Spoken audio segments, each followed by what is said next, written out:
দর্শক, এবার আমরা আপনাদেরকে জানাবো অসাধারণ একজন ব্যক্তির কথা। মাসে তার আয় 40,000 টাকা। লাখ লাখ টাকা ব্যয় করে বোনদের বিয়ে দিয়েছেন। মাসে অন্তত একবার বিদেশে যান। বেনসন ছাড়া অন্য কোনো সিগারেট খান না, অথচ পেশায় তিনি একজন ভিক্ষুক।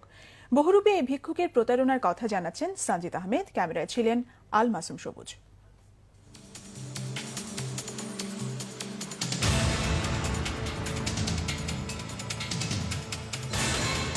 রাজধানীর রাজপথে কখনো তাকে দেখা যায় বিকলাঙ্গের মতো হাঁটুতে ভর দিয়ে হামাগুড়ি খেতে, কখনো দেখা যায় ঘাড়ের উপর একটি পা তুলে দিয়ে পথচারীদের কাছে পৌঁছাতে। লক্ষ্য একটি, মানুষের সহানুভূতি অর্জন। আসলে এর সবই কিন্তু প্রতারণার অংশ। এর কোনোটিই তার প্রকৃত চেহারা নয়। কেন এই পথ বেছে নিলেন রাজু নামের এই ছেলেটি? কিভাবে অর্জন করলেন মানুষ ঠকানোর এই দক্ষতা? অনেক চেষ্টার পর তার মুখ দিয়ে বের করা গেল সেই কথা। এই যে ভিক্ষার বিভিন্ন কৌশল আপনি এগুলো শিখলেন কোত্থেকে? এটা নিজে একটু বাইরের থেকে শিখাইছি। বাইরে থেকে শিখেছেন? কিভাবে, কোন জায়গা থেকে? এই ধরেন মাদ্রাজ গেছিলাম, এই জায়গার থেকে শিখে আইছি। শিখে আয়া ভাই বাংলাদেশে 5 বোন বিয়ে দিলাম এই ভিক্ষা করে? হ্যাঁ, ইন্ডিয়ায় ধরেন প্রতি মাসে 3 বার যাওয়া যায়। ইন্ডিয়াতে রাস্তাতে, দিল্লিতে, হাওড়া স্টেশনে, সব জায়গায় ভিক্ষা করি। বিদেশের মাটিতে কেবল ভিক্ষাই নয়, প্রতারণার জাল বিস্তার করে ভারত থেকেও সে আদায় করে আনে প্রতিবন্ধী ভাতা। সে টাকা আনতে প্রতি 3 মাসে অন্তত একবার যান তিনি ভারতে।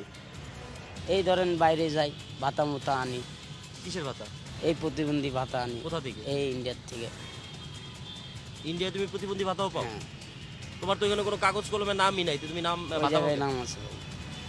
ওখানে নাম আছে? হ্যাঁ, ওই জায়গায় প্রতিবন্ধী। ইন্ডিয়াতে থেকে কত টাকা পাও? ইন্ডিয়ার থেকে যেটা পাই ওটা বোন খরচ হয়ে যায়, মা খরচ হয়ে যায়। বোনের খরচ পার খরচ হয়ে যায়। ওইটা থেকে পাই 20,000 টাকা।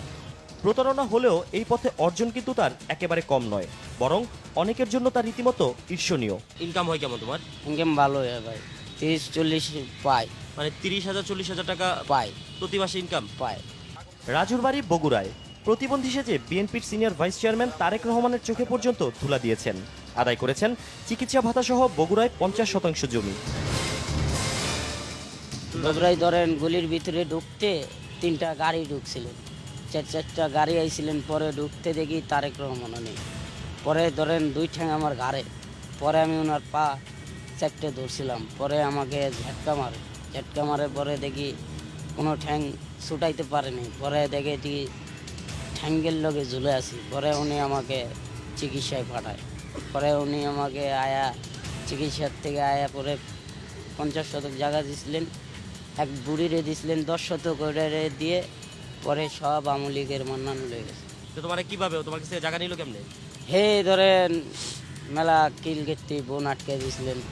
বন্ধের আটকে দিছিল? হ্যাঁ, পরে যাই। বন্ধের আটকে দলিল নিয়ে গেছিল তোমার কাছ থেকে? না না, তাহলে কিভাবে? সে বলছিল, হুমকি দিছিলেন। এই হুমকিতে পরে আমি দিয়ে দিচ্ছি। কি কি কৌশলে চলে ভিক্ষাবৃত্তি? কতভাবে ভাঙতে পারেন নিজের শরীরকে? জানতে চাইলে স্বমহিমায় নিজেকে মেলে ধরেন রাজু।